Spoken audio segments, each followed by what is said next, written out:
ये है अपना 20W40 इंजन ऑयल।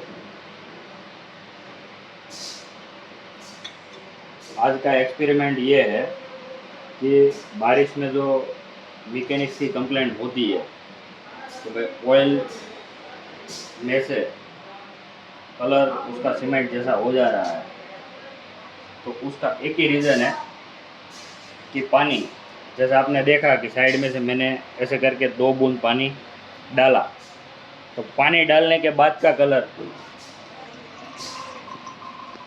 देख लीजिए।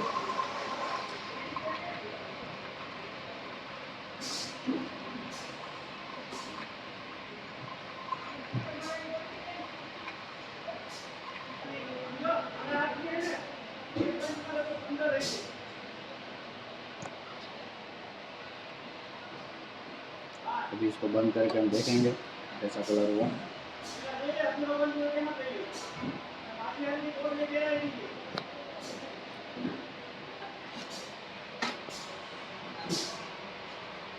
जैसे दूध, और ये अपना पहले का कलर और ये बाद का कलर। सिर्फ 2 बूंद पानी से ऑयल की ये हालत हो सकती है। Thank you.